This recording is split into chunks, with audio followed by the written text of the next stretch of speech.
Vous êtes des millions et milliers de jeunes à nous suivre à travers l'Afrique et le monde. Merci de cette fidélité. Bonjour et bienvenue dans ce tout nouveau numéro de votre émission Agoragie 100% faite par les jeunes et pour les jeunes. Aujourd'hui, nous nous intéressons à la lecture chez les jeunes. Un constat a été fait par le ministère français de la coopération qui démontre un fort recul de la lecture chez les jeunes un peu partout en Afrique, dans le monde, mais surtout ici en Afrique. Pourquoi les jeunes ne lisent plus? C'est ce que nous allons essayer de découvrir dans ce nouveau numéro avec mes différents invités qui sont sur ce plateau de Agoragie. Ils sont journalistes, écrivains, éditeurs, mais également bibliothécaires à nous rejoindre sur ce plateau. Merci une fois de plus de nous rejoindre. Tout d'abord, je reçois sur ce plateau Aminata Traoré. Aminata Traoré, je rappelle, vous êtes journaliste au niveau des Échos, vous êtes éditeur. Alors, à ma droite, ici, je reçois Dramé Kadjatou Konaré. Je rappelle, Dramé Kadjatou Konaré est éditeur au niveau de Coris Éditions. Vous avez également publié plusieurs œuvres. Et pour continuer encore, nous sommes avec Mfana Diakité. Mfana Diakité, vous êtes écrivain. Vous avez déjà publié un livre qui s'appelle Monsieur Bleu Clair et autres nouvelles. Vous êtes également le représentant de Bibliothèque sans frontières ici au Mali. Et pour finir sur ce plateau de Agoragie, nous sommes avec Ousmane Diarra. Ousmane Diarra, je rappelle, est également écrivain. Il travaille au niveau de l'Institut français du Mali, autrement appelé CCF comme ancien nom. Alors, merci à vous tous d'être là sur ce plateau de Agoragie, une fois de plus. Alors, directement, je vais commencer avec vous, Mfana Diakité. Sans frontières, Bibliothèque sans frontières. Cela voudrait dire que vous avez des milliers de livres qui sont un peu partout dans le monde, ou bien c'est quoi, Bibliothèque sans frontières? Merci beaucoup. Bonjour à tous.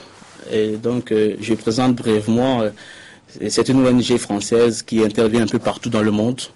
Et Bibliothèque sans frontières appuie les écoles en leur octroyant des livres et en permettant la formation des bibliothécaires, en faisant de sorte que les élèves puissent rencontrer les écrivains. Et donc, il y a tout un programme que Bibliothèque sans frontières met en place et qui concerne un peu le monde. On intervient dans près de 15 pays à travers le monde. Et il est au Mali ici, ça va faire pratiquement 3 ans que nous essayons de nous activer. D'accord, intéressant.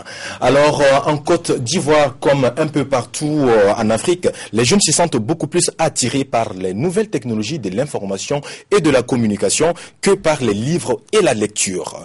Pour eux, lire, c'est bien, mais regarder la télé ou aller surfer sur le net, c'est encore mieux. C'est le constat fait par nos correspondants en Côte d'Ivoire. Il s'agit bien sûr de Christophe Kofi et de Herman Dogo dans notre enquête de la semaine. Suivons et juste après, on se retrouve.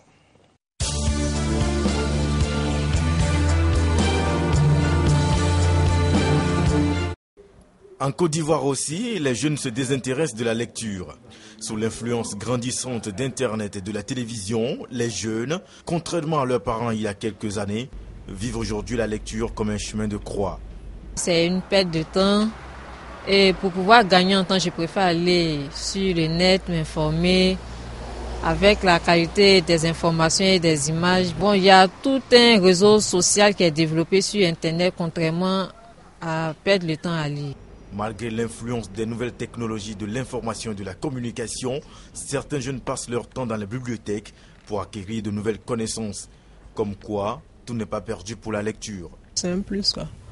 Ça te permet d'apprendre un peu plus que ce que j'ai l'habitude de voir à la télé. Et puis bon, ça te forge aussi au niveau de l'orthographe, du vocabulaire, de la culture générale.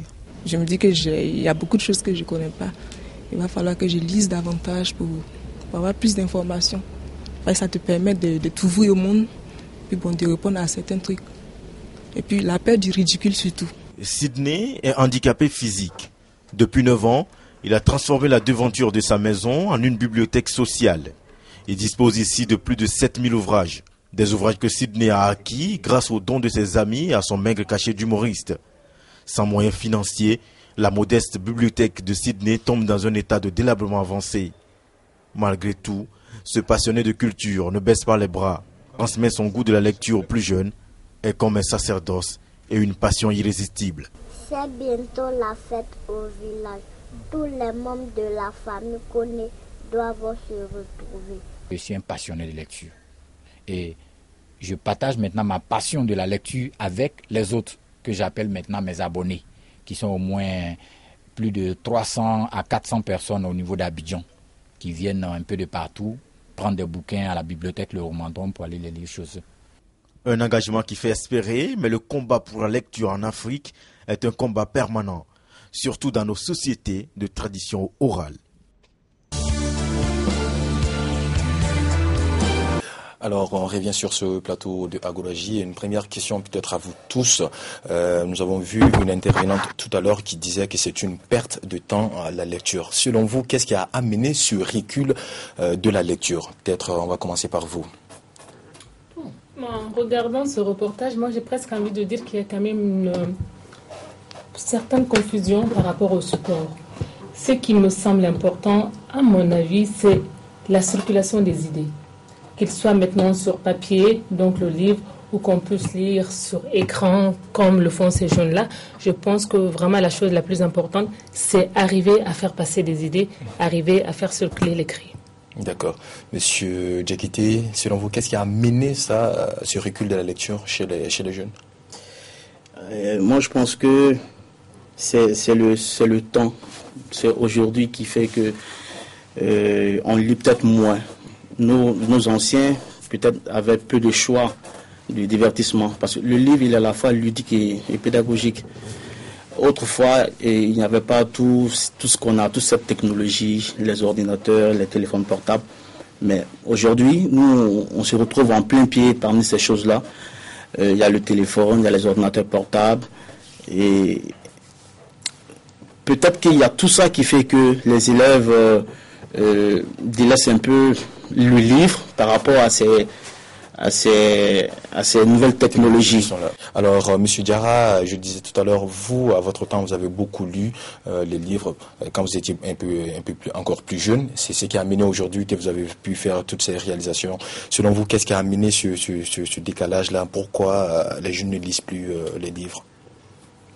Merci, Monsieur Djakité. En tant que bibliothécaire aussi, je vais en parler un peu.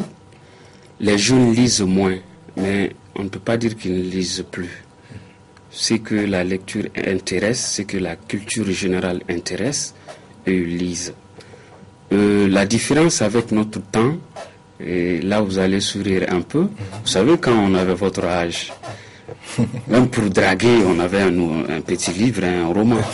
Ah, c'est vrai, on avait un petit roman et quand on se rencontrait, c'est des débats autour de ces livres-là, philosophiques, réflexions sur le monde, etc., etc. Donc nous participions au monde. C'était une façon, on peut dire c'était pédant, mais je crois que c'était mieux par rapport à aujourd'hui. Je ne suis pas contre les nouvelles technologies, ni la télévision, ni les images. Mais l'image est fugitive. L'écrit reste. Souvent, je pose la question aux gens. Nous avons notre culture orale avec les griots. Quel est le seul griot qui ait pu nous rappeler que nos ancêtres ont été déportés sur d'autres continents? C'est grâce à la lecture ou à l'écrit que nous nous en sommes rendus compte. Donc la lecture a son importance. Le recul, dire qu'on peut prendre les informations sur Internet, c'est bien la circulation, mais ces informations en profondeur là, on ne peut pas les trouver sur Internet. C'est vrai ça, Kadjatou? Moi, je pense qu'il faut quand même épouser un peu son contexte. Et que si aujourd'hui les jeunes sont plus familiers avec un outil comme Internet, comme les ordinateurs, pourquoi pas? Je pense que nous, éditeurs, nous sommes complètement interpellés par rapport à cela. C'est qu'il faut vraiment envisager d'autres formes de production, qu'on n'est peut-être pas obligé de faire des livres sur un support papier, qu'il faut aussi s'intéresser aux supports qui intéressent les jeunes. Ah, n'est-ce pas? Oui, je crois. D'accord, on se retourne vers Aminata Traoré. Également, vous êtes jeune quand même, vous avez beaucoup d'amis, peut-être, je ne sais pas, qui ne s'intéressent pas autant que ça à la lecture. Qu'est-ce qui a amené cela? Une perte de temps pour les jeunes, oui. Ce qu'ils disent, c'est qu'ils n'ont pas le temps, parce que les jeunes sont beaucoup plus intéressés par les amis, discuter dans les grains et tout. Sinon, comme a dit Kadiatou, il faudrait plus que les gens s'intéressent à ce qui intéresse les jeunes. Publier des livres sur Internet, limiter les accès, même les payer par mois. Ça peut intéresser les jeunes parce qu'ils sont plus intéressés par les sites Internet maintenant, les Facebook et tous les réseaux sociaux sont très importants. Donc il faut maintenant axer les éditions par rapport aux intérêts des jeunes, à l'Internet. Donc si je comprends bien, on est en train d'axer sur l'électronique. On va la laisser filer. L'écrit, c'est encore mieux. De jeunes ayant accès à Internet par rapport au livre. Il faut en tenir compte. D'accord. Oui, c'est vrai, mais bon. Comme on parle des jeunes et puis leur intérêt pour la lecture. C'est vrai ce qu'a dit la jeune fille dans le reportage tout à l'heure. C'est vrai, les jeunes n'ont pas le temps. Assez. Parce que comme a dit Ousmane aussi, ceux qui ont l'intérêt pour lire, ceux qui ont l'envie d'aller chercher la connaissance dans les livres, eux ils vont chercher les livres, ils vont voir les bibliothèques. À vous attendre dire tout ça, j'ai l'impression que oui, on peut continuer les écrivains peuvent continuer à écrire, mais il va falloir qu'on pense au format peut-être électronique qui intéresse beaucoup plus les jeunes aujourd'hui que de prendre un livre et de lire. C'est un peu ça, M. Diakité? Moi, je pense que l'essentiel, c'est de lire. Que ce soit sur un téléphone portable, dans un livre, le but final, c'est la lecture. Et il se trouve que on parle de technologie, mais on est vraiment très en retard par rapport à ce domaine-là. Les élèves qui ont accès à l'ordinateur, je ne connais pas les chiffres, mais je peux parier qu'ils ne sont pas beaucoup. C'est minime par rapport aux livres. Ils sont pas beaucoup. J'ai fait pas mal d'écoles au Mali, à Kaï, Koulikoro. Les élèves qui ont accès à l'ordinateur, c'est pas beaucoup. La plupart des écoles n'ont pas de salle informatique. Et moi, je voulais aller un peu plus loin pour dire que le problème de la lecture, à mon avis, c'est aussi un problème culturel. Et moi, j'assimile un peu le livre à la solitude.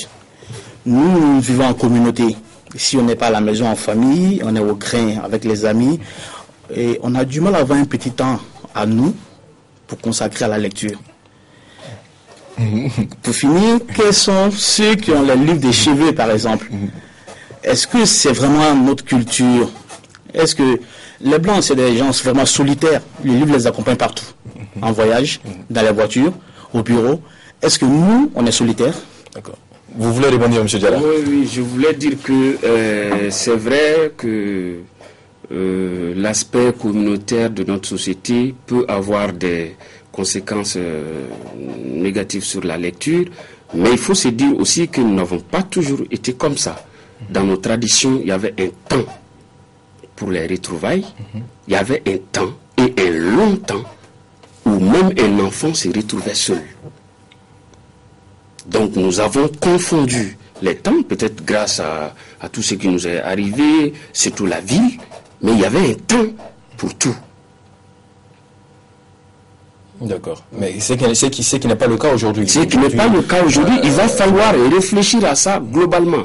Pas seulement pour la lecture, mais pour d'autres choses. Parce que les œuvres d'esprit qui ont été créées, que ce soit les livres, que ce soit les chansons, les faças, les irins et autres, les contes, et même la sculpture, elles n'ont pas été créées dans le brouhaha. Il a fallu que des gens s'isolent. D'accord. Réfléchissent pour les créer. Ça revient à la lecture et au livre. Et aujourd'hui, les jeunes disent qu'ils n'ont pas le temps. Généralement, on n'a plus le temps. On n'a plus le temps. C'est grave. Là où moi je voulais en venir, Kadiatou, c'est que la semaine dernière, j'ai rencontré un écrivain qui me parlait du savoir lire. Est-ce que, je ne sais pas, il y a une manière de lire les livres, par exemple? Bon, je crois quand même qu'on apprend à lire. On apprend vraiment à aimer le livre. Avoir cette passion du livre ou avoir beaucoup de facilité à dévorer le livre n'est pas un don en soi. C'est vraiment quelque chose qui s'apprend. Je suis peut-être de la même génération que Ousmane. Et moi, je me rappelle quand on était enfant, on nous a appris à lire. On nous a appris à lire aussi bien à la maison qu'à l'école. Et puis plus tard, lorsqu'on est devenu collégien, lorsqu'on s'est retrouvé au lycée, on s'est organisé entre nous pour apprendre à mieux lire, mais l'acte fondamental a été vraiment un acte d'apprentissage. Et je crois qu'il est important de faire comprendre cela et aux enfants, aux jeunes, mais aussi aux parents, que c'est pas un don. On apprend à lire, on apprend à devenir un lecteur, on apprend à devenir un bon lecteur. D'accord. On apprend à lire comment, M. Diarra? On apprend à lire. Et je rejoins à tout sur ce point et bien d'autres points aussi. Ça commence à la maison. J'aime dire souvent que même si vous êtes cadre, un couple de cadres supérieurs, si vos enfants ne vous voient pas de temps en temps avec un livre, le lire passionnément, vous pensez que vos enfants vont avoir le goût de la lecture? La culture de la lecture, ça s'apprend effectivement. Ça se cultive à la maison. Et le reste, c'est dans la ville, c'est dans les bibliothèques. On apprend à aimer la lecture. Et à y trouver son plaisir d'abord. Comme au cinéma, comme on va au cinéma, comme on va sur Internet. C'est de la distraction. Mais une distraction utile. Tout comme le conte Amadou Ampateba le grand dit à propos du conte, fut-il utile. La lecture, c'est comme ça. D'accord. Alors, monsieur Diakité, je me retourne vers vous. Moi, je voulais savoir quel intérêt est-ce qu'on a en lisant? Quand on lit, on apprend beaucoup, on se forme. Sans voyager, on peut connaître les pays. Bref, tout est contenu dans le livre. Et même si on va au-delà des livres qu'on lit à l'école, il y a les livres religieux. Le Coran, la Bible, tout ça, c'est des livres. La Bible, c'est pendant des centaines d'années. Mais aujourd'hui, on la maîtrise. Le Coran, c'est la même chose. Moi, je pense que la lecture ne peut que nous former. D'accord. Et nous former et vraiment en profondeur, parce qu'on est vraiment intime avec le livre plus que toute autre chose. Et moi, mon livre, souvent, je le mets dans ma poche, je l'accroche à ma moto, et avant de dormir, je l'ai sur moi. Avec mon ordinateur, c'est pas possible. Ouais. Il y a une intimité entre nous et le livre qui fait que, avec le livre, si toutes les connaissances sont contenues dans le livre, il est plus facile pour nous de nous l'approprier. D'accord. Oui. La même chose également, l'intérêt de la lecture. Oui, ça s'apprend, comme a dit Ousmane et Kadiatou. Mais comme l'enfant ne naît avec rien, c'est tout ce qu'il a fait, c'est apprendre. Il observe chez les adultes. Donc en observant les parents en train de lire et tout, il apprend aussi à aimer les livres, à savoir ce qu'il y a dedans, surtout avec les contes et tout. Même si on a une tradition orale, souvent, ça arrive, c'est rare de voir des parents qui racontent des histoires.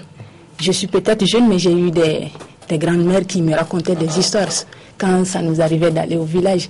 Donc on apprend à connaître les histoires, les Sirkoubaï, les Onzani, tout ça sans avoir à lire. Et si on arrive aussi à avoir des livres qui nous parlent, ça c'est plus rapide. Et puis moi aussi, quand je serai grand, j'aurai aussi l'opportunité d'apprendre ça à mes parents, à mes enfants. Même si ce n'est pas dans les livres, c'est des trucs qu'on retient oralement. C'est très rapide d'apprendre les consignes et tout. Donc c'est comme ça, ça s'apprend. Et puis plus on écoute, plus on retient. Même si c'est vrai que... D'accord. Okay. Et Ousmane, okay. Non, je vais... Oui, allez-y à tout. Non, vas-y. Pour te rejoindre, je donne un exemple.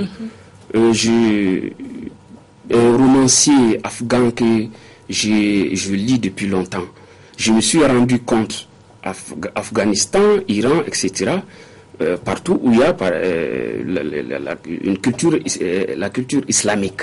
Je me suis rendu compte que nous avons beaucoup de mots qui désignent les mêmes choses en bambara et dans les autres langues que ces pratiques-là. Et ces pratiques-là existent aussi chez nous. Mais c'est pas sur Internet, par exemple. Je ne m'acharne pas contre Internet. Ce n'est pas dans la presse non plus qu'on peut accéder à ces cultures profondes, à la profondeur de ces cultures. Bien sûr. C'est ça l'avantage de la lecture. D'accord. On va aller en image. Adam Thiam est un écrivain, un journaliste malien.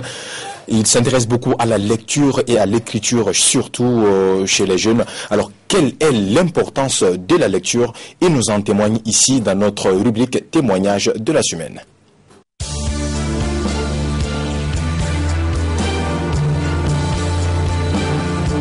Il y a une espèce de relation entre le lecteur et le livre qu'on ne trouve pas, par exemple, entre l'internaute et sa machine.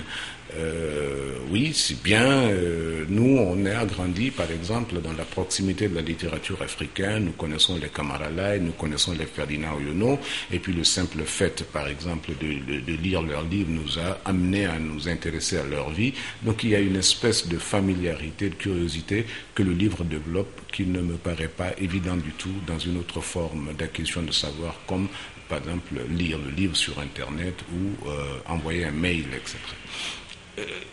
Il y a un autre avantage à lire, c'est que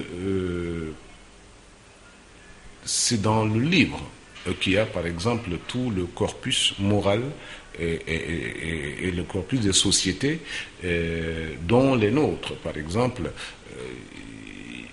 lorsqu'on apprend l'instruction civique à l'école, évidemment, on peut simplement, le patriotisme, on peut trouver une centaine de livres sur le patriotisme dont la lecture développe effectivement nos propres capacités et nos propres aptitudes à comprendre un peu le concept et puis à pouvoir l'appliquer.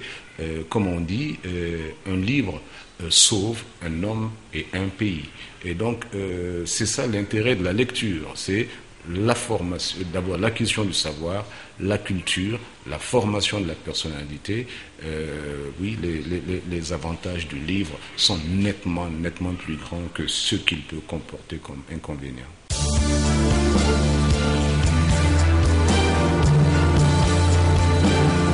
Adam Thiam vient de dire que la lecture, elle est très importante. Elle nous donne la culture générale, bien sûr, mais également la bonne formation qu'on arrive. Bien sûr, je pense qu'on ne peut que partager le témoignage de Adam Thiam. Moi, je vais complètement dans le sens de Adam Thiam. Effectivement, la lecture comporte énormément d'avantages.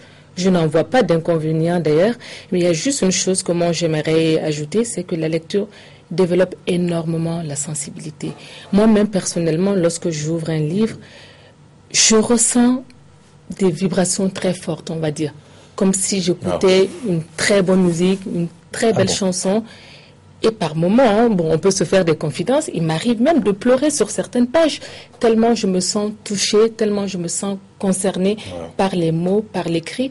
Et je crois que c'est très important de faire partager une telle expérience à des jeunes, à des enfants surtout jeunes. Parce que quand on parle de sensibilité, on parle aussi de beaucoup d'autres choses. Derrière la sensibilité, il y a le respect de soi qu'on apprend, le respect des autres qu'on apprend, parce qu'on fait attention à ce qui peut nous faire mal, à ce qui peut faire mal aux autres. Il y a aussi l'humilité qu'on apprend lorsqu'on est sensible. Donc la lecture, pour me résumer, comporte des avantages, rien que des avantages.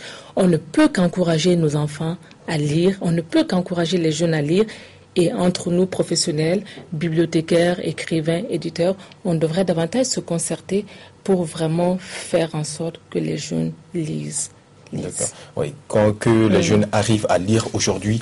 Mais bon, dans cette lecture, est-ce que les parents également, nos États n'ont pas un grand rôle à jouer pour bien sûr promouvoir la lecture chez les jeunes, Monsieur Diakité, par exemple? L'État a un rôle central parce que c'est à l'État de favoriser un climat studieux dans le pays en organisant, en facilitant l'organisation des festivals littéraires, des salons du livre. Il y en a pas assez. Il y en a quasiment pas. Il y en a pas assez. À part le fait, la rentrée littéraire qui passe presque inaperçue et qui est concentrée qu'à Bamako, il n'y a pas de festival digne de ce nom pour faire la promotion de la lecture du livre.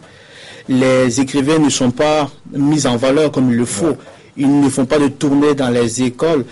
Il faut que d'autres structures étrangères viennent et le faire à notre place. Alors que l'État peut s'organiser de sorte que les écrivains, nos écrivains qu'on connaît, mais qu'en fait qu'on ne connaît pas, les élèves ne le connaissent pas, et puissent aller vers les élèves. Nous, c'est ce qu'on essaie de faire dans notre programme. On essaie de faire venir les écrivains à la rencontre des élèves. On va dans les bibliothèques. On a été une fois chez M. Diarra, à l'Institut français. Il a pu expliquer tout ce qui se passe dans la bibliothèque, et les élèves étaient vraiment impressionnés. Et donc, il faut élargir ces actions à pas mal d'écoles, à défaut de couvrir tout le Mali. Monsieur Diarra, effectivement, c'est ce que je me disais. Est-ce que nos écrivains en Afrique, ici même, sont mis en valeur? Est-ce qu'ils sont assez connus? Bon, ils sont beaucoup plus connus en Europe qu'en Afrique. Il faut le reconnaître, mais cela ne veut pas dire que non plus que les lecteurs ne s'y intéressent pas. J'ai les statistiques 2012 de l'ensemble des 35 000 ouvrages du CCF sous mes yeux. Ce n'est pas pour me lancer des fleurs, mais Vieux Lézard, 174 près, vient en première position. Et je ne fais pas de publicité.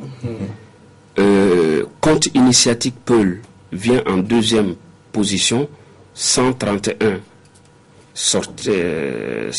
sorties. Pain de femme vient en troisième position, 115. Branda a un petit dragon dans son sang, 101, donc ainsi de suite. Donc ici, on lit beaucoup. On lit beaucoup. Oui, c'est que je l'ai dit. Ceux qui ont été sensibilisés dès le jeune âge à la lecture, bien sûr, qui sont passionnés de lecture, ils viennent. Et quand ils découvrent un livre, ça passe comment on dit là, de bouche à oreille. Oui, bien sûr. C'est cela. Et je pense que donc il y a lieu de faire la promotion effectivement des écrivains africains. Ils sont beaucoup plus connus, et la plupart d'abord, même pour qu'ils soient reconnus dans leur pays, il faut qu'ils soient reconnus d'abord ailleurs, à l'étranger. Et suite à cette promotion, à ce moment, on commence à s'intéresser à eux. D'accord. Aminata Traoré, est-ce que dans nos familles également, les parents aussi n'ont pas un grand rôle à jouer pour pousser les enfants à lire les livres? Exactement, oui. Les parents ont beaucoup à jouer parce que, comme je l'ai dit avant, l'enfant ne naît avec rien, il apprend, il observe ce qu'il voit. C'est vrai, l'intelligence, ça peut venir après, mais bon, il apprend tout ce qu'il voit, il apprend de gauche à droite ce que fait l'autre. Souvent, il y a des enfants qui disent, quand tu dis ne fais pas ça, après, quand tu le fais, c'est eux qui te reprochent. Avant, c'est comme ça. Les parents ont beaucoup de rôle à jouer par rapport à l'intérêt, à susciter l'intérêt chez les enfants à lire. Quand ils voient leurs parents lire, ils apprennent à lire. Souvent, il faut aussi qu'ils amènent des livres de contes adaptés à leur âge, maintenant leur faire lire avec les coloriages et tout, les histoires. On apprend des histoires comme ça. Donc, c'est les parents qui commencent dès le début. Ça commence avec les parents, l'intérêt de l'enfant pour la lecture. Donc, après, dans la jeunesse, c'est l'enfant qui est amené maintenant à apprendre à lire, à continuer, à chercher des livres, que ce soit dans le cadre scolaire ou bien pour simplement passer le temps, des romans et trucs, c'est comme ça, quoi. D'accord. Alors nous allons toujours continuer en image sur 60 jeunes que nous avons interrogés à Bamako. Seulement 23 parmi eux ont lu et fini un livre. Alors pourquoi les jeunes n'aiment pas trop la lecture? C'est dans notre micro-trottoir de la semaine. Bienvenue dans le ghetto. Le ghetto, c'est dans notre rue. Suivons.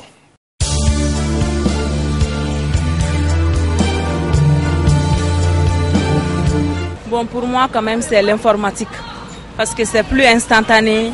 On a toutes les informations en un temps donné, quoi. Par rapport à la lecture, ça prend beaucoup de temps. Vous aimez lire? Oui, j'aime lire. Bon. Est-ce que vous avez déjà lu un livre? Bon, un livre, bon, pas en entier quand même. Moi, je préfère l'informatique par rapport à la lecture. Bon, puisque sûrement avec l'informatique, il y a plusieurs options par rapport à la lecture. Et de plus, même avec l'informatique, vous pouvez lire sans problème. La lecture est possible avec l'informatique aujourd'hui. Parce que l'informatique est un domaine assez vaste par rapport à la lecture simple. Moi, personnellement, je préfère la lecture parce que si on essaie de faire une analyse, ça ressort de ces analyses que la véritable formation passe toujours par la lecture. Mais c'est vraiment dommage aujourd'hui de constater qu'aujourd'hui les jeunes sont tous lancés vers l'informatique que la lecture. Alors, on s'achemine déjà vers la fin de cette émission, Konaré. Aujourd'hui, si vous avez un appel à lancer peut-être à nos États africains pour qu'ils puissent s'intéresser beaucoup plus à la lecture chez les jeunes, peut-être amener les événements ou faire autre chose pour qu'on puisse promouvoir la lecture, qu'est-ce que vous allez leur dire? Bon, avant de lancer d'abord cet appel aux États africains, j'aimerais vraiment interpeller, encore une fois, pour aller dans le même sens que mes autres collègues ici, c'est d'interpeller les parents. Mais au-delà des parents, même la société entière. Parce que pourquoi voulez-vous que les enfants, les jeunes lisent si les autres maillons de la société ne lisent pas? Si les adultes ne lisent pas, et ça c'est aussi une réalité de nos pays, de notre pays, c'est que les gens ne lisent plus. Et si nous voulons vraiment que nos enfants lisent, il va falloir qu'on s'intéresse, nous, en tant qu'adultes, aux livres. Ça, c'est vraiment un appel que je voulais lancer aux parents. Par rapport aux États, je crois qu'il y a énormément de choses à faire. Bien sûr, ici au Mali, mais dans d'autres pays africains, énormément de choses à faire. Il faudrait d'abord qu'on ait dans nos pays une véritable politique nationale du livre et de la lecture. Ce qui n'est pas le cas dans bon nombre de nos pays. Pour qu'on détermine vraiment la place centrale du livre dans le développement d'un pays, dans le développement d'une société. Ensuite, il y a d'autres questions qui sont liées à la culture. On en parlait tantôt. Le livre est vraiment un problème de culture. Est-ce que nos cultures sont arrivées à s'approprier le livre? Je crois hélas que non. Parce que si ça avait été le cas, on aurait suffisamment lu, nos enfants auraient suffisamment lu. Et je crois qu'il faudrait amener notre culture à s'approprier du livre, à s'approprier l'écrit. Et pour cela, il faudrait aussi qu'on parle de la langue. Je pense que c'est une émission très rapide et j'espère qu'on aura l'occasion d'évoquer tous ces sujets-là. Mais la question de la langue est essentielle par rapport à la maîtrise de la lecture et de l'écrit. Parce que la langue étrangère qui est le français peut constituer une barrière pour la majorité d'entre nous qui manipulons d'autres langues, le bambara, le soraï ou autre. Ça, c'est une chose. Et puis, il faut aussi, je crois, que nos États aident tous les gens qui travaillent, les chercheurs, notamment les sociologues, à s'interroger aussi sur la place de l'oralité dans un vieux pays comme le nôtre. Quel est aujourd'hui notre rapport avec la parole, avec l'oralité? Est-ce que l'oralité est un frein vraiment par rapport à la maîtrise de l'écrit? Il faut, à mon avis, que l'État aille plus vraiment. Il faut vraiment défricher le terrain. Beaucoup de choses ont été faites, mais beaucoup d'autres choses restent à faire. Et c'est tous ensemble, je crois, aussi bien les professionnels, les écrivains, les éditeurs, les bibliothécaires, les parents et les États qu'on va arriver à diriger nos enfants vers eux. Merci. Merci, je rejoins à tout. Ce que je veux dire, c'est que si jamais nous passons de notre oralité à la culture de l'image sans avoir à maîtriser l'écriture et la lecture, j'aime pas utiliser le mot, mais ça va être dur pour nous Africains. Ça va être plus dur pour nous Africains.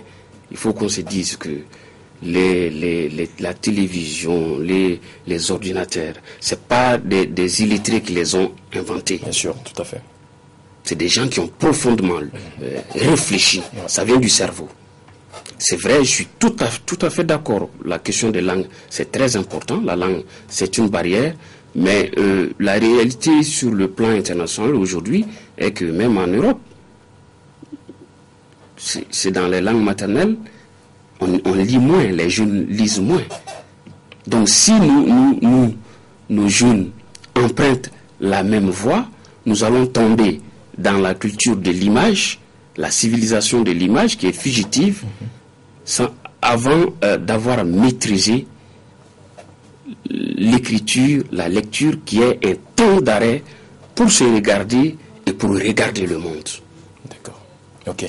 Alors, on est presque à la fin de cette émission. Aminata Traoré, vous êtes jeune.